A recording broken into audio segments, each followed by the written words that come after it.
Because I had to define the Igbo as a Nigerian people, because they're more than that.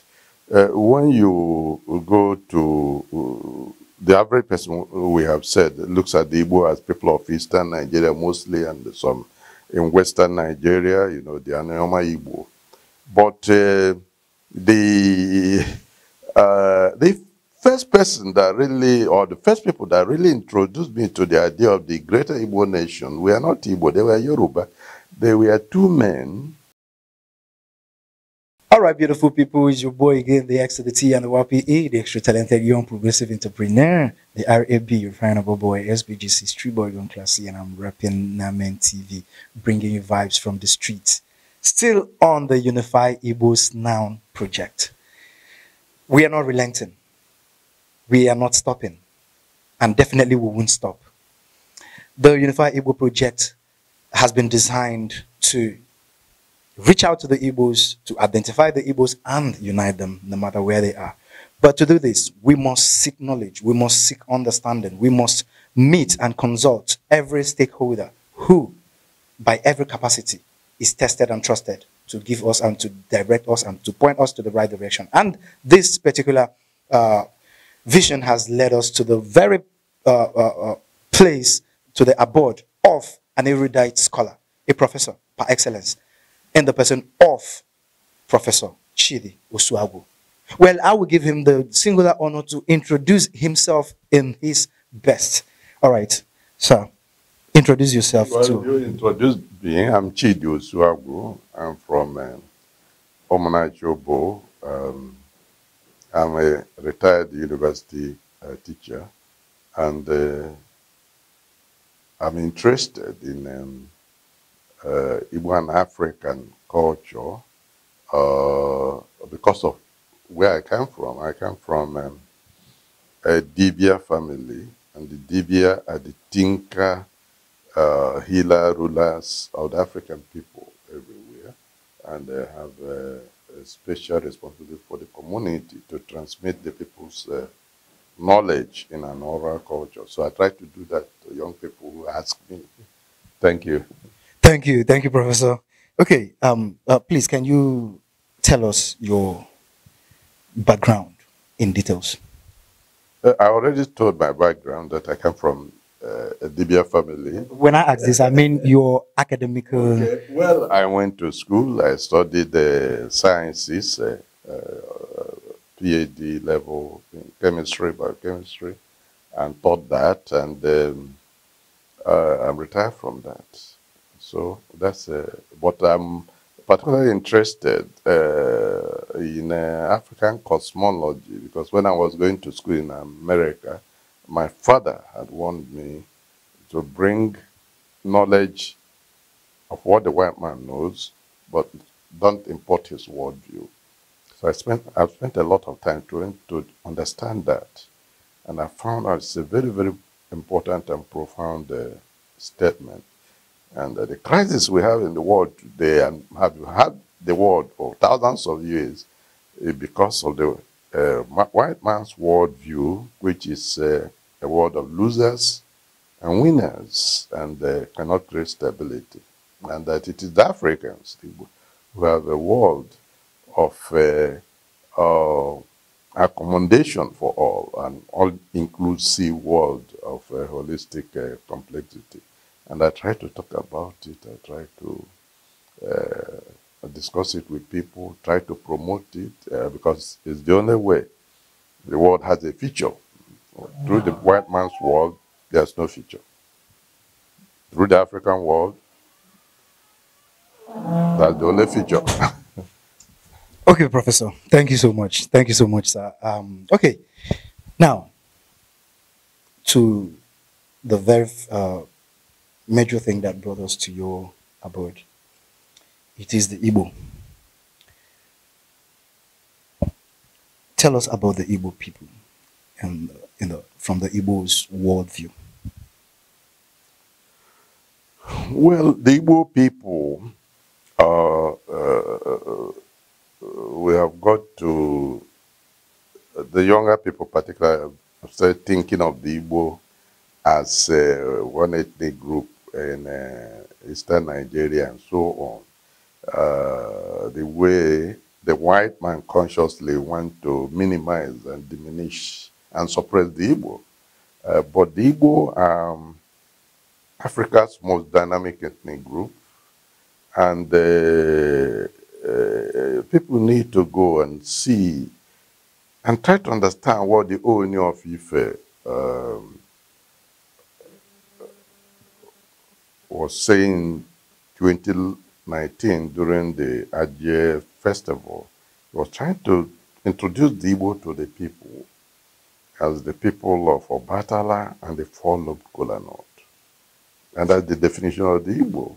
The autochthonous people of the forest of Nigeria, who believe in what the Yoruba call Ebo, Oyekumeji, and the Igbo, who are actually mostly Isun Igbo in eastern Nigeria, called Ihebo or Ikebo, you know, and who believe in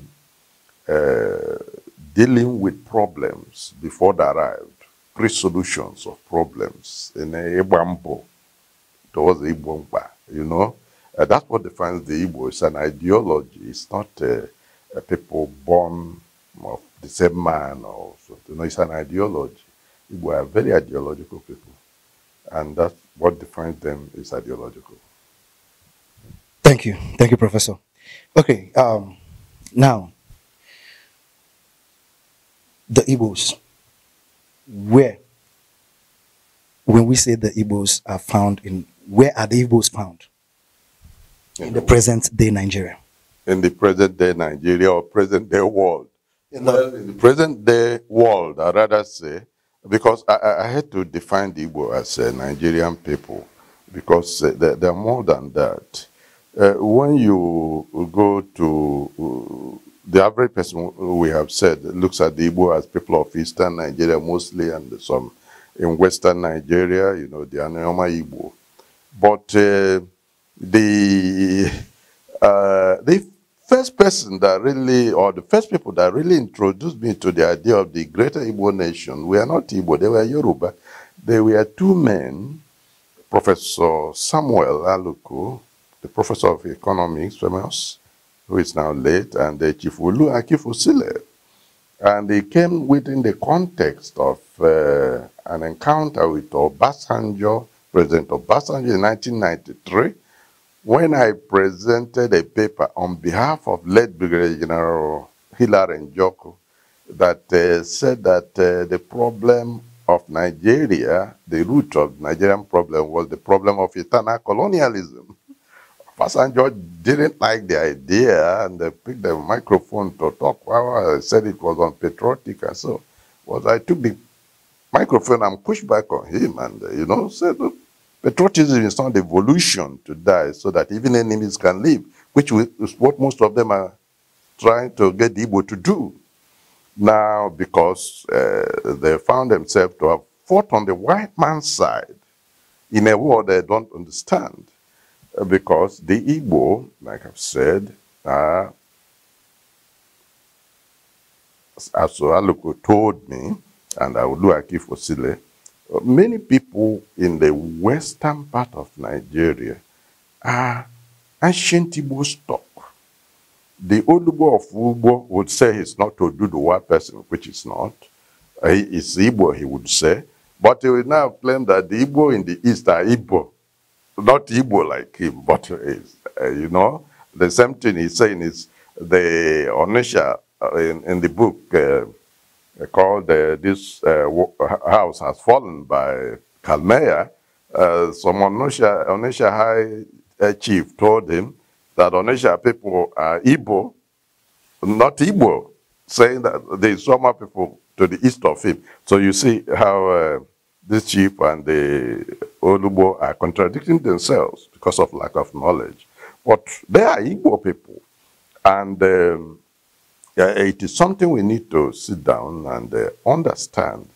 What makes the people of Obatala, the people who believe in the spirit of Mother Nature, which is the basic African distinct, and the people of the four-lobed kola nut, which represents the African archetype of the holistic network universe. Why are they the Igbo people? It's something we need to all understand, because that is the correct definition. And now you find out, because of the slave trade, there might be as many Igbo who are African Americans in the United States as they are in Nigeria, because 60% of Black Americans are Igbo stock. We have meetings now as we talk, with the Haitians, about 12 million. In the case of Haiti, many of the people there didn't start off as Igbo.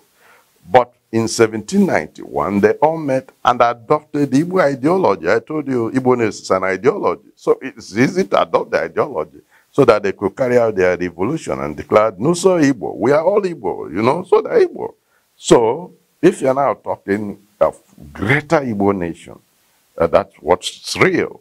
If you are talking of Igbo in Eastern Nigeria, that's the small people that people misunderstand. Okay, talking about the greater Igbos. Okay, let me introduce us properly. This project, the Namen TV, what we are dedicating our time and our energy towards. We have dedicated ourselves to the unification of every Igbo, no matter where they are found. Now, we have been going places, starting off from Nigeria, Igbos that are found in Nigeria. We've been to a lot of states, like the Kogi, the Benue, Delta, Akwa Ibom, Cross River, and Bayelsa, where there are a handful of Igbos, indigenous Igbos there. Tell us, what do you know about these Igbos, and also unifying them? What can we do in order to reach out more? Well, the boundaries you are discussing and describing were created by the white man. The river Niger was a highway between Onitsha and Asaba before the white man came. They didn't see it as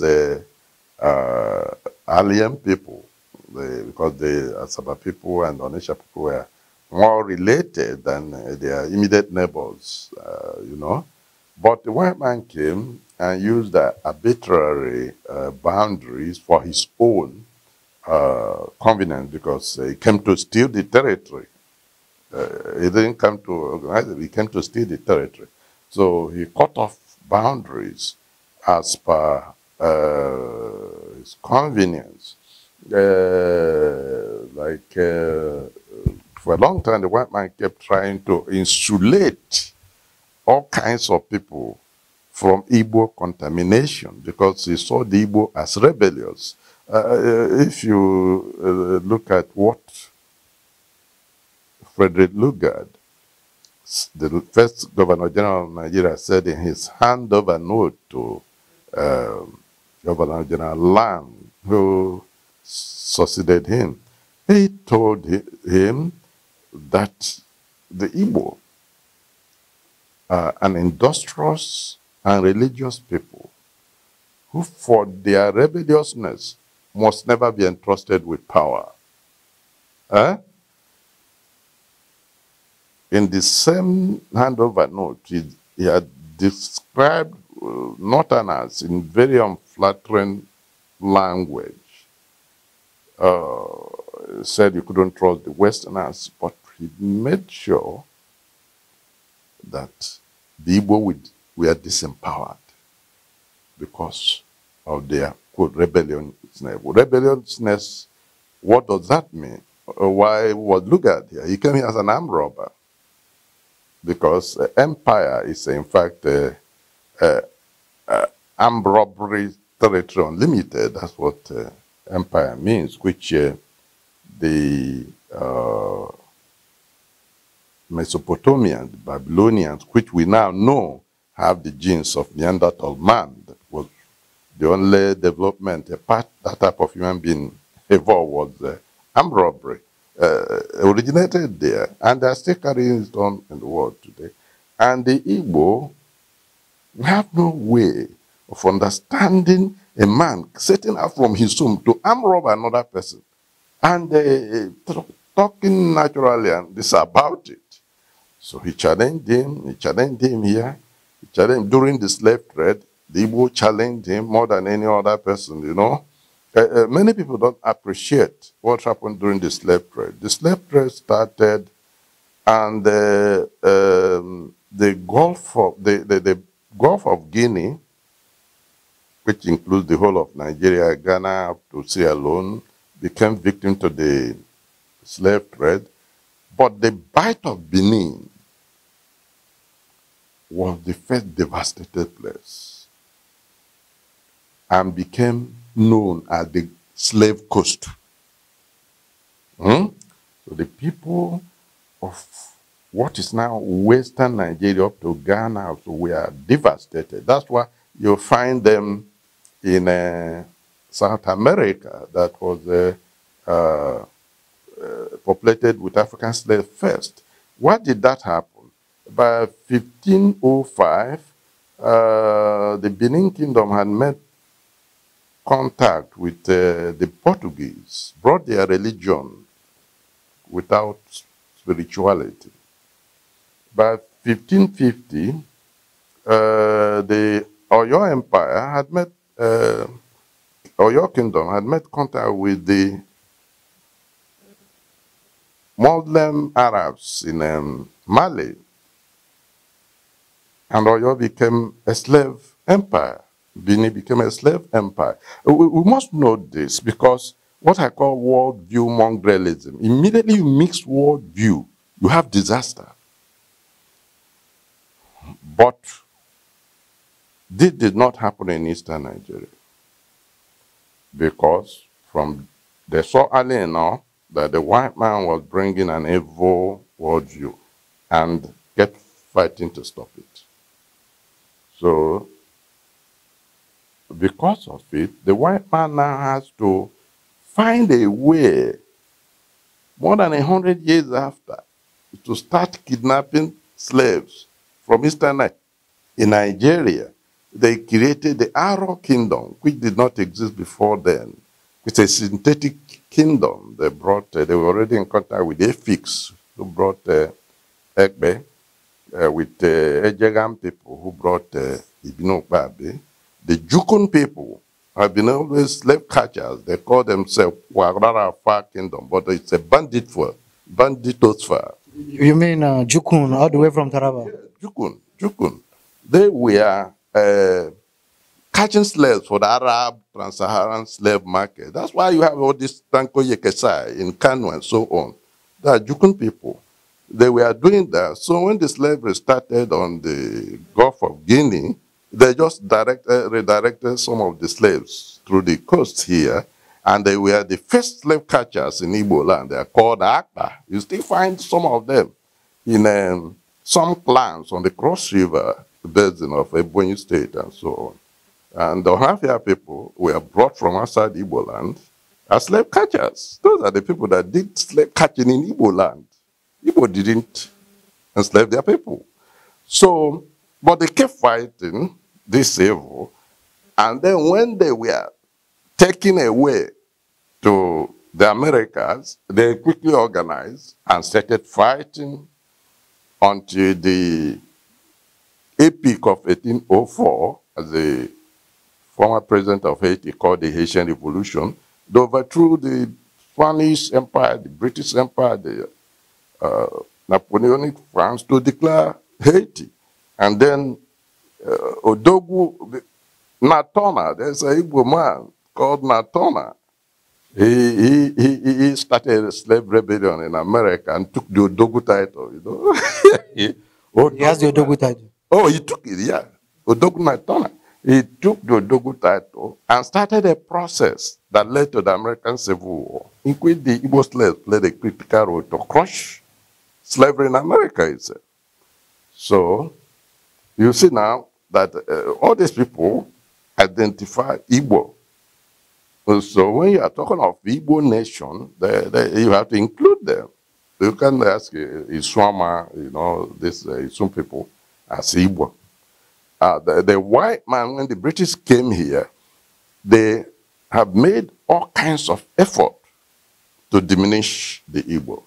That is why when they founded the constabulary in 1863, June, the same year Abraham Lincoln banned slavery, that's when they created the Nigerian Security Services as Global House Constabulary. They excluded Southerners so that they don't even get any Igbo or Ibibio in it, because these are the super rebels. And then when they, after 1929, they adjusted the boundary to the north and brought the northern border to Nsukka to make sure all those other people are avoided from Igbo contamination, And that is when they carved out all these Igbo people. And when they were living after independence, they actually refused to grant independence to Nigeria. They wanted to do flag something. If you listen to an interview in CNN recently by former President Bill Clinton of America, he said that the British told them that they fought a horrible war in Nigeria, that the Biafran Civil War, and that the war cost 3 million people. And they found out that the people didn't want them and had to leave. That is actually the war that gave Nigeria independence, because they were playing games and they wanted to do a flag change, made a deal with the Fulani, and but wanted to diminish the Igbo. And they sent a secret memo, 1950, to the Wheeling Commission, 1957, to the Wheeling Commission, to create what they called a rivers region for the 900,000 Ejo, which would include the Igbo-speaking people in rivers and Ogoni people. That's when they decided to de-Igbonize the rivers people. When you see certain people now talk, yeah, they don't know what is going on. The suffering of the Ogoni, it's in that memo. They wanted to de-Igbonize and de-organize these people. They felt the Ijaw people are people, they could, we are light-hearted, they could make games with them, And, well, that's what they've been doing. And at the end of the war, the Wheeling Commission didn't create that region because they found out there was no basis for the British colonial office claim in the secret memo. So they ignored it, but now the British took advantage of the Civil War to create that region, and then brought British scholars, K. Williamson, Robin Horton, to demonstrate academically that the Ikwere are not Igbo, that they are not Igbo. So that's what's been going on in broad daylight. Okay, Professor, a quick one. Who gains from the Igbos disunity? It is the British. You don't understand, it is the British, because the British knew that the Africans are aggregating around the Igbo in Haiti, and they didn't want that to happen in Nigeria. And when Zeke came, you see, Zeke was not campaigning for Igbo independence, of Nigeria independence. He was campaigning for Pan-Africanism. People start to ignore this fact, which is foul to history. Zeke was not an Igbo. He told the Igbo, pay the price. You have been paid. You paid it in America. You paid it in Haiti. Keep paying the price to free the black man. That's what Zeke said. But it is Zeke that sent Nkrumah to America, to his alma mater, Lincoln University, because Zeke did not come back from America to Nigeria. He came back from America to Ghana to edit the West African Morning Post and set Ghana on fire. The British caught him and please him do all that. But then he dynamized the Ghanaian youth and sent one of them, Kwame Nkrumah, to America. So you can't aggregate what Zeke did unless you add Nkrumah.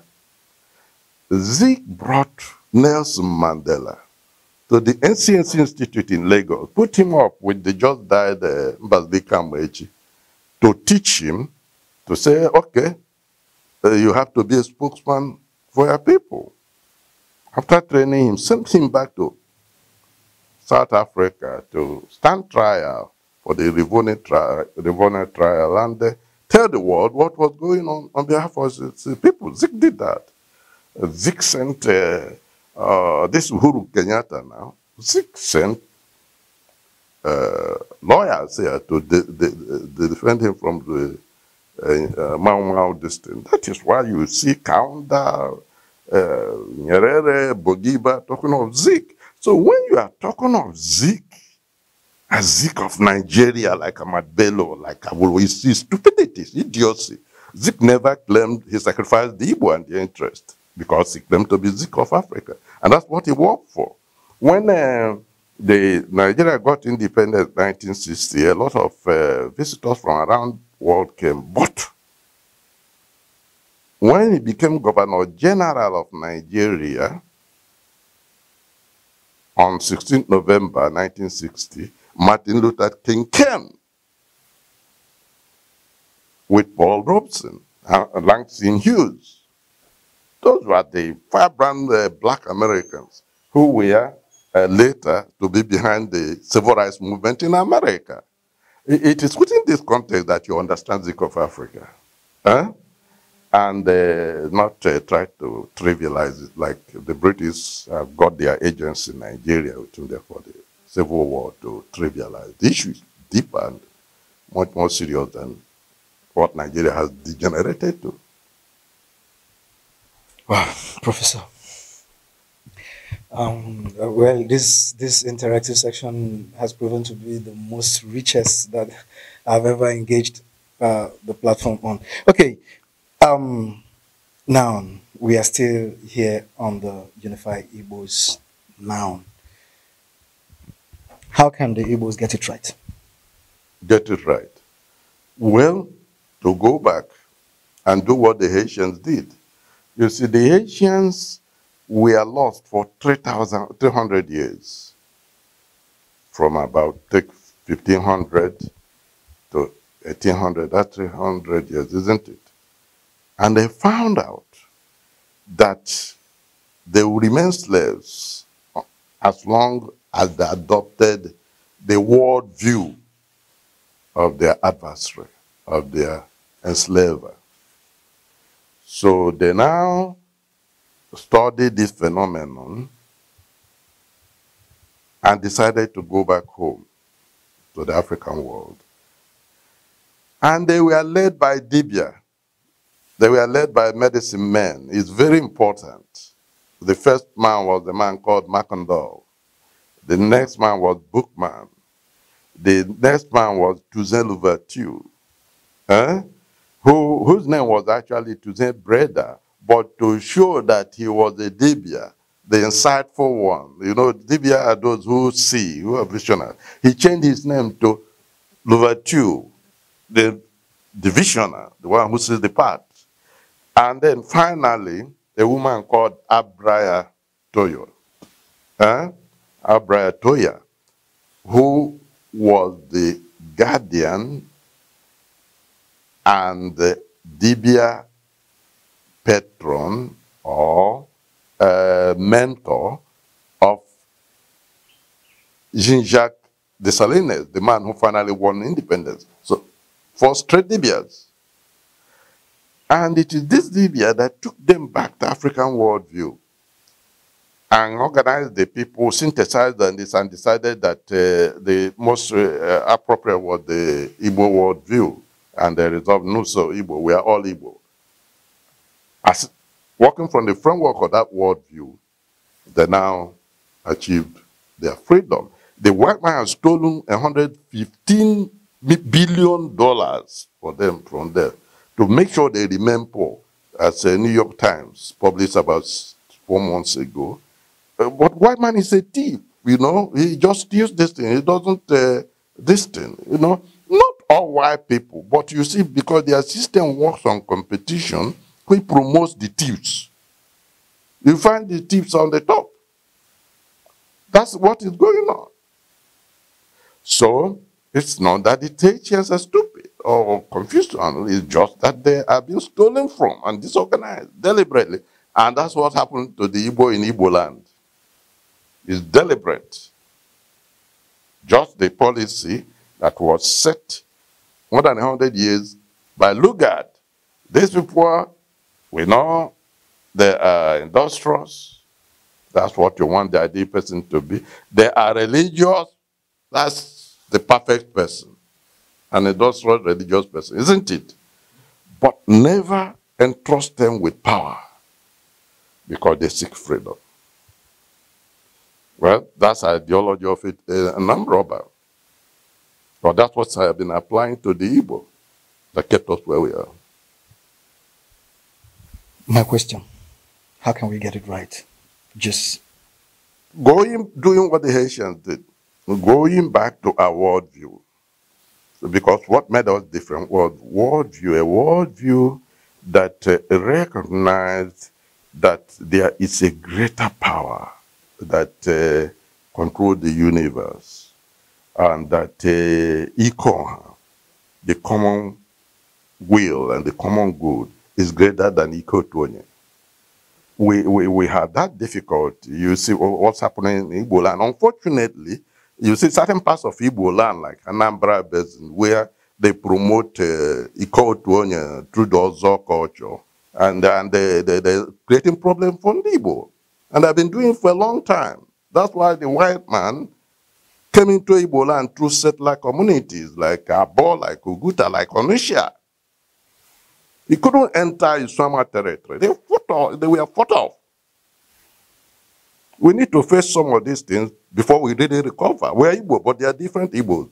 And certain people have to wake up.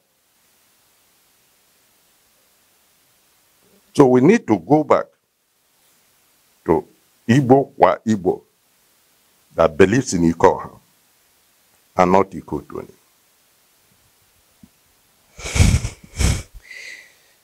thank you. You're welcome. Iko and Iko 20. These are ideologies. The Igbo ideal is Iko. You create synergy, not Iko 20. All right. Okay.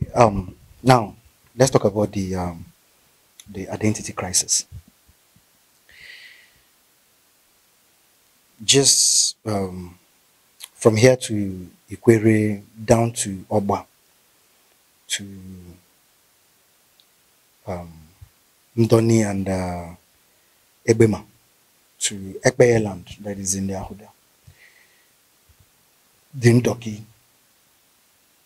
Ndokis have been bioconized into 3 sections. One's in the rivers, one's in Akwa Ibom, and the rest in Abia State. Down to the Delta, we have the Ika, the Ibanke. We've been to these places. They don't, most of them don't agree to the Igbo identity. How can we address this issue? Well, you see, nationalities are not political things. You don't create them nationally. I've already told you, those people are working on British program, according to the secret memo by the Colonial Office to the Willing Commission. But they come to pass because, you see, if you have to be a black man, you have to be Igbo. That was dissolved in 1791, I already told you.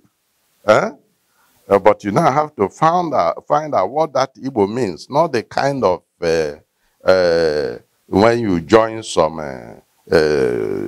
student cult, you become Igbo leader, and when you become all kinds of things, you become Igbo leader. When you are lost in the white man's system, you become Igbo leader.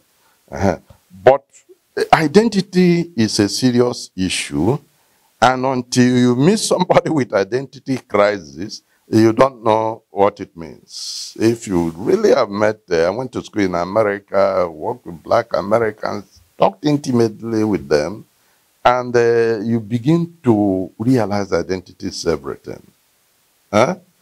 Gradually, they will find out that they have no choice than to be themselves. And many people are also now reading documents Friday also. So the British did this. They made a memo that we are no longer Igbo. Let me tell you, there's a man called Obiwale. And he had bought into the Not Igbo game. And ironically, he comes from Igbo in Duke. So, sometime in 1991, when states were created, he wanted Port Harcourt State. And but when the state were being created, the Igbo wanted to agitate for Anioma, Abia, Enugu, and Port Harcourt or Igbo Church State, but decided that some Ikure people will create problem by contradicting them, and decided that they should do anything with themselves. And they asked for Anioma, Enugu, and Abia. So the Babangida regime then created Abia, created Enugu, and they put the capital of the new Delta in Asaba, in lieu of Anioma.